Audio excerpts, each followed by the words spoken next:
Hi everybody, welcome back to the channel. Now this is a very, very large and heavy cherry crotch. It was part of a project that we did about 18 months ago where I'd found this huge piece of wood by the side of the road. We cut it inside, so we have a sister piece as well. We've cut off this bit and we turned another piece as well. So this has been sat in my workshop for about 18 months now, so it's time to do something with it.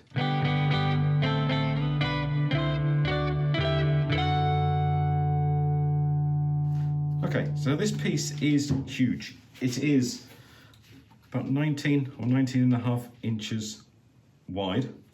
It's 6 inches deep, which is 50 centimeters by 15 centimeters. Now my lathe will only take up to 18 inches over the bed. So initially this is going to have to be turned with the headstock turned out, or outboard turning as we call it. Now I could take a nice center piece out of here and we'll get some beautiful grain in there, but it's a big old piece and I really want to try and do something with the whole thing. So let's see if we can get this on the lathe.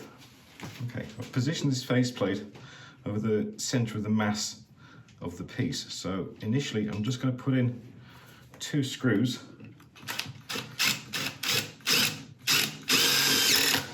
to hold it in place while I pre-drill all the rest of the holes.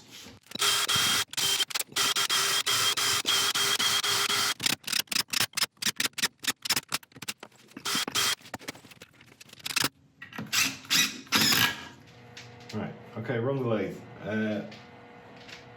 It is quite a scary thought. I'll show you why.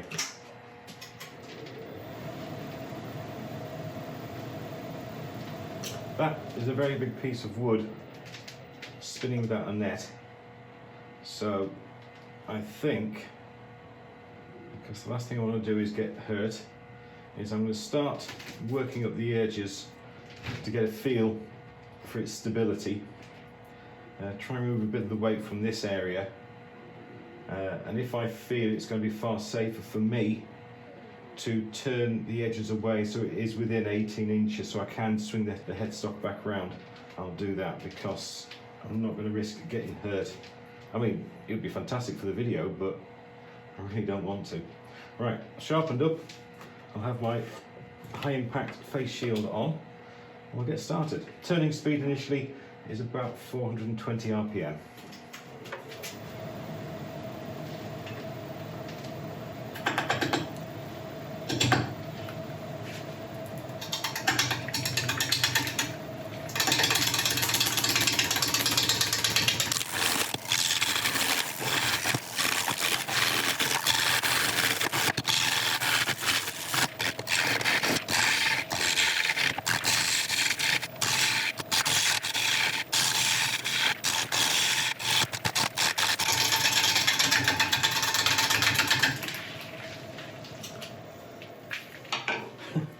Certainly gets the heart pounding.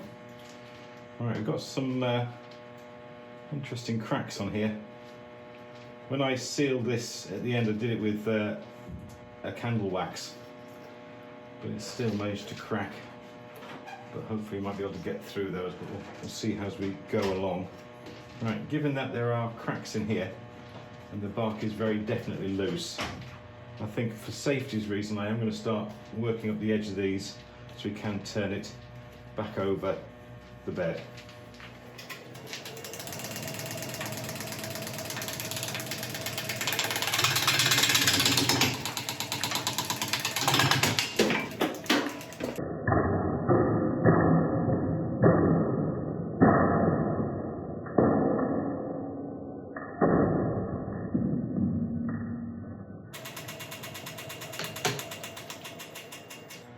Right, well that was a little bit scary. There was a corner on there which obviously with the crack decided to throw itself across the shop. So I think in order to show you that I'm not scared of giving up, I'm going to take this off the lathe, put it on the bandsaw, just quickly take off these edges, and then normal service will be resumed. But we gave it a go. Yay. Okay, I've trimmed our piece, but before I put it back onto the lathe I need to ensure that my headstock and tailstock are realigned. And you do that with one of these little bars. place that into the headstock, bring up the tailstock, lock that off, give it a little tighten, and wind it in. It'll bring those two together so they're pointing directly at each other. And you can tighten that up, extract that, and there we go. We're free to continue.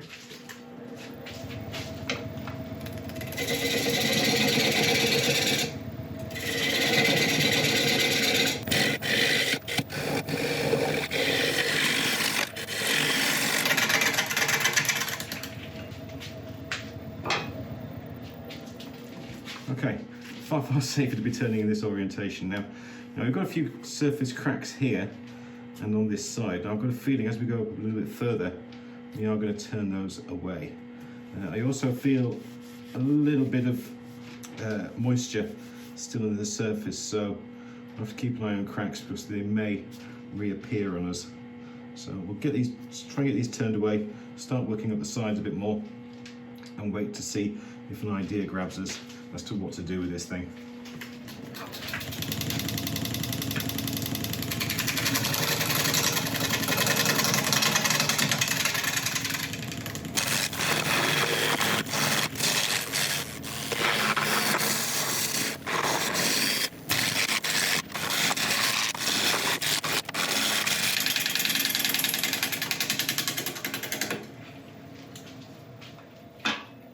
Okay, it's all going well. The splits in here are fairly superficial, so we don't have to worry about them too much. As it dries, they may open up a little bit more, but we'll keep an eye on them, as I said before.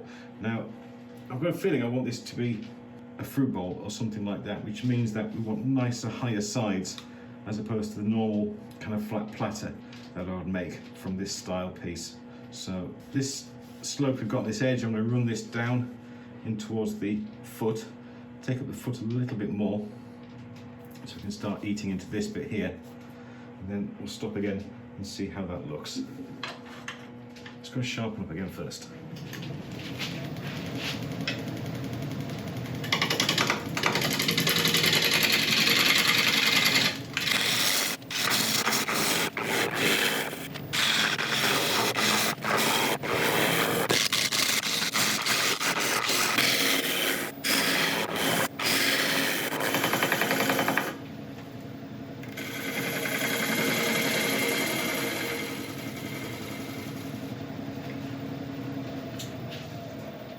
Okay, it's all going well. We're starting to reveal some beautiful figure on this, which is nice. We do have a bit of tearing out on the end grain. If you imagine the tree would have been growing in this orientation, so this is all end grain on this side, the same on here. So you always tend to get a bit of tear out there when you're cutting. On the final passes, I'll sharpen up as much as I can, try and get the speed up as high as I can, and then we'll take a couple of final passes on there which will get rid of a fair amount, but not quite all of it. As I was preparing the foot, I just put a little detail there on that edge which I liked. I just stopped earlier cutting and then tweak this in here. I like that edge, and I think I'll accentuate that a little bit more. So next steps, let's start forming this foot. It doesn't need to be quite as deep as this. I want to get rid of this bit here, so we'll take this down, make this a little bit more noticeable on this edge, and then I'll sharpen up again and do a couple of final passes, and then we'll decide whether or not we're happy enough to start sanding.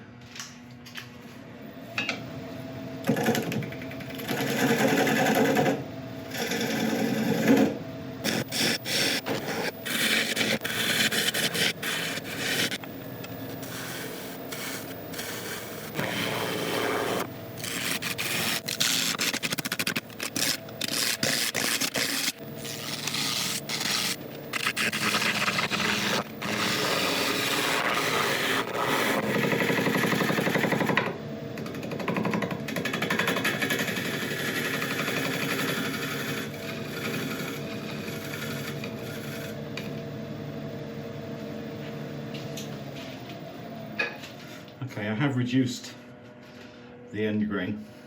it's really, really difficult. The tool marks we've got on are almost unavoidable. The problem we have is that the tool is obviously touching the piece, and as soon as there's a gap, it goes forward a little bit, because you can't help it, and it kind of juts against this side. So you're always playing a hit and miss kind of style game, which is really annoying, but it's all we can do.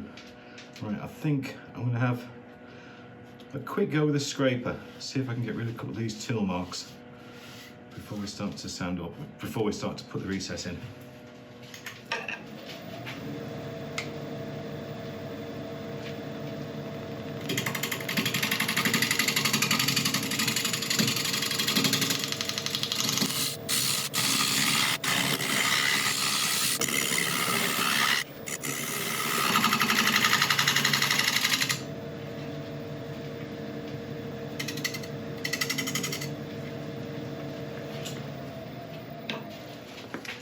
It's helped a little bit.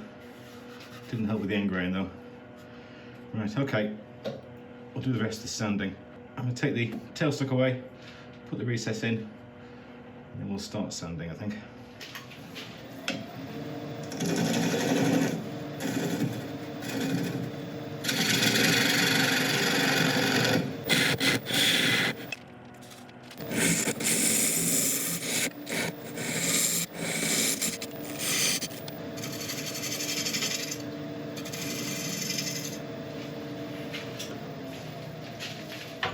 Okay, excellent.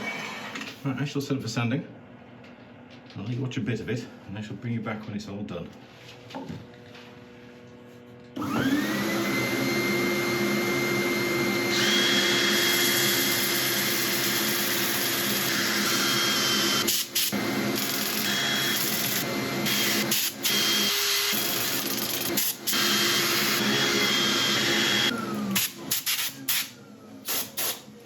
There we go, all done.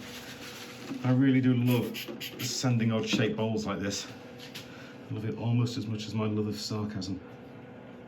Right, going on with isopropyl alcohol, just to get all the dust out of the grain. There were a couple of small splits in this piece, you can just see them one around there, that are filled with a bit of wood glue and sawdust. The larger one there, I'm going to leave for now and see how bad it is once I start doing the other side. And I'll make a decision whether or not I leave it or fill it. Beautiful. Right, as the decision on that crack is still, on the split rather, is still open-ended, I'm just going to put a shellac on here for now, just to protect it while we turn around and start hollowing this out. Because what we do on here may change. If it's all the way through and I decide to fill it, then we'll need to resand this side, this area. So just shellac for now. Okay, there you go. Just a nice coat of shellac sealer just to help protect it while working on the other side. Still leaves us lots of options to what kind of finish we can put on.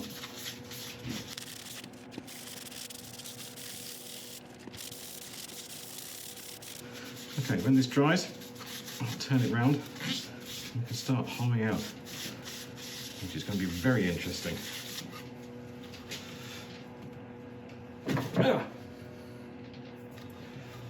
Okay, we're safely turned around. Well, when I say safely, I did manage to cut myself trying to twist this off, which means that the back will need a little bit of sanding again because there's a small blood stain there. So there you go.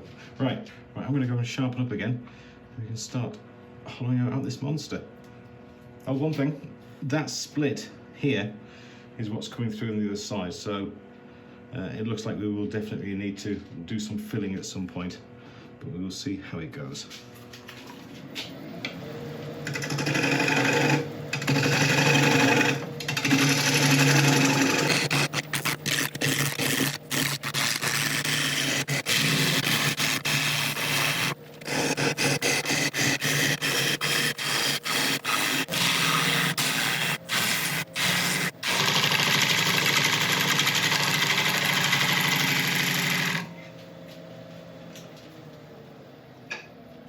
Okay, progress is going good.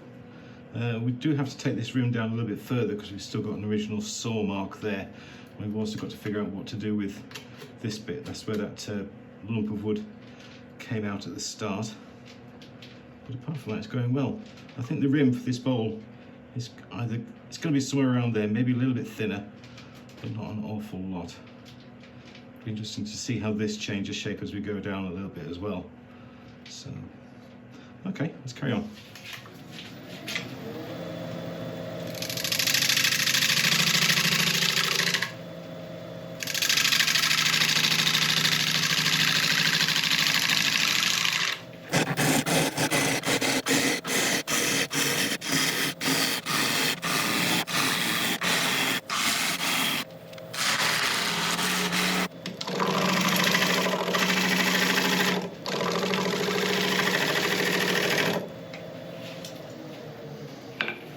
Okay, progress is going beautifully.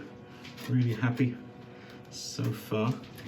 That's that split. That's on the other side, so we are going to have to do something about that, I think. I'm going to go and sharpen up again. We'll get some more of this taken out.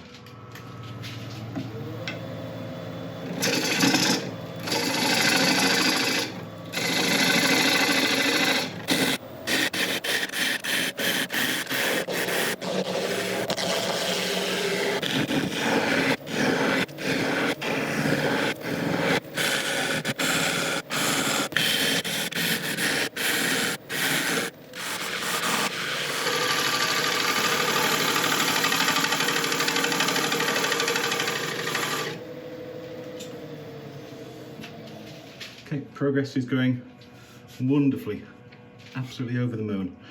Right, I'm going to take the tailstock away now so we can just finish this last little piece, and then we can figure out what to do with these little holes here.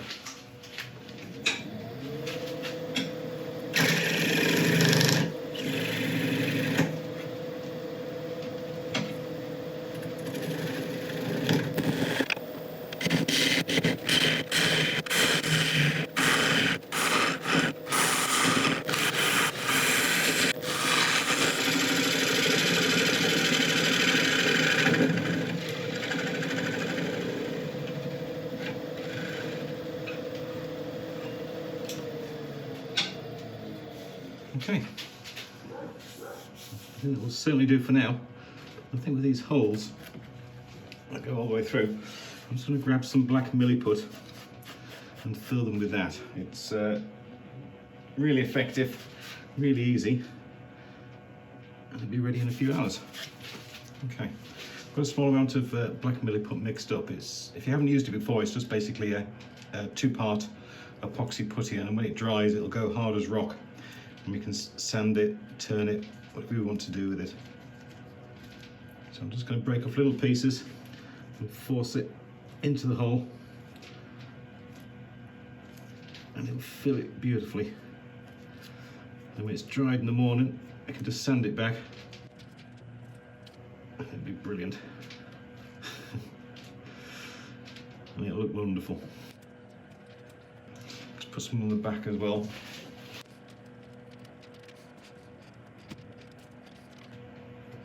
Checking there's nothing else I've missed. Nope. Right, we'll come back in the morning, sand this back, and get it finished. Okay, we're about ready to sand. Now, I came down this morning, and the cracks that were here, that we filled last night, had started to open up a little bit further. So I sanded it back, put more milliput in, and now we're ready again to turn. Now, I did mention earlier on in the video that this was a possibility because this wasn't 100% dry, so the wood can still move. So I'll set up for sanding, I'll let you watch a bit of it, and I'll bring you back when it's all done.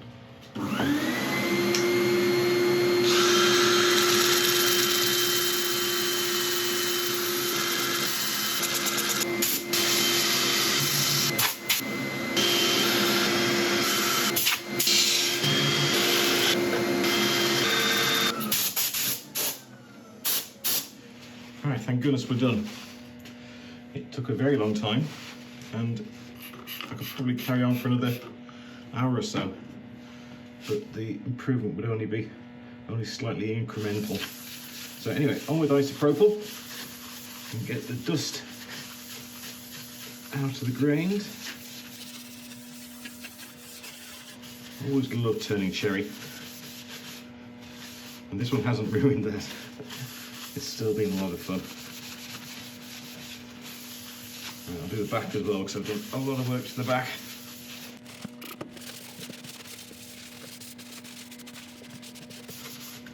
Okay, just let that dry. Okay, we're going to add our coat of shellac sealer like we did last time. I'm going to put it on with a brush this time because I want to put it on quite heavily, because the end grain areas of this piece will really soak it up quickly. Also means that I can get it into the bark thoroughly as well. Once this dries, I'm going to go on with an abrasive paste and then on with a final finish. That is looking beautiful. Absolutely beautiful.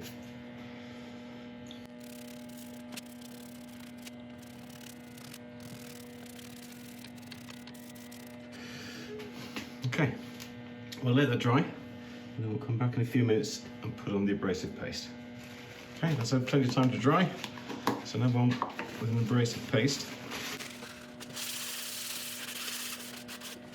front and back. Okay, now I won't effectively be able to hold the cloth against it as it spins to get all the way out to the edge, because obviously bits are missing. So I'll do what I can by hand, and then I'll lock the headstock off and then do the rest mechanically.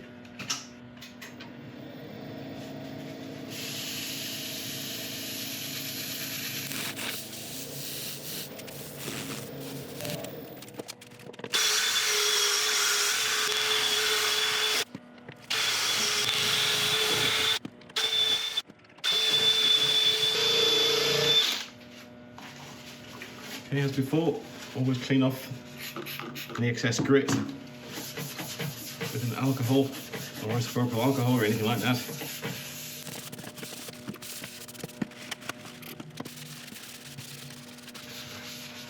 I'll do that. Now for a final finish, we're going to put on the food safe mix I made up last year, which is beeswax, carnauba wax and microcrystalline wax in linseed oil. It's not real boiled linseed oil, just normal linseed oil. I'm going to put a couple of coats on this, buffing it in between each one.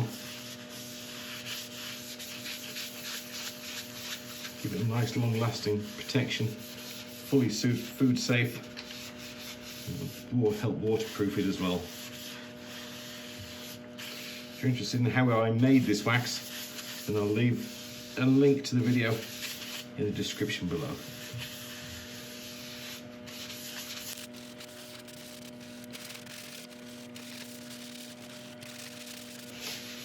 Okay, right, we'll buff this in.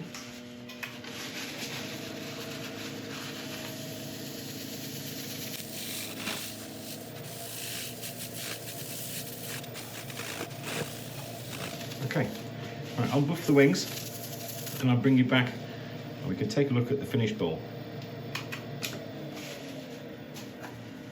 And there we go, a cherry live edge crotch bowl in a very funny shape. This one, it's been a lot of fun, but boy has it been hard. It's certainly tested a lot of the skills I possess, and it's certainly found a few skills that I don't possess. So we will work on it to get better in the future. But like any challenges, the most important thing to do is to see it through to the end. If you get a piece that is difficult in whatever way, then you keep working at it until it's done. Because as soon as you stop or you walk away, then you stop learning. And there's nothing worse than giving up on something that could be finished. This piece, by the way, underneath, this is the other half to this one that we cut up 18 months ago. I think this one, I'll just cut a nice simple blank and make a nice easy bowl out of it. So there we go. I hope you've enjoyed this one. If you have, then I would really appreciate a like and subscribe. And if you leave a comment as well, then you are going to be entered into the giveaway the next time we do one. I'm not quite sure exactly when that's going to be yet, but I will be doing one in the not too distant future. Now, as I mentioned earlier on, this was a little bit wet, which is why we were having problems with these cracks getting worse. So I am not going to take this into the house where it's warm. I'm going to put this back into the shed where it's nice and cold, or cooler, and let it dry out thoroughly before I bring it into the house. If I took it into the house now, any kind of heat exposure will rapidly dry any moisture that's left, and the cracks could get worse. So I'm not going to do that to it. So anyway, thank you very much indeed for watching, and I'll see you next time. Thank you.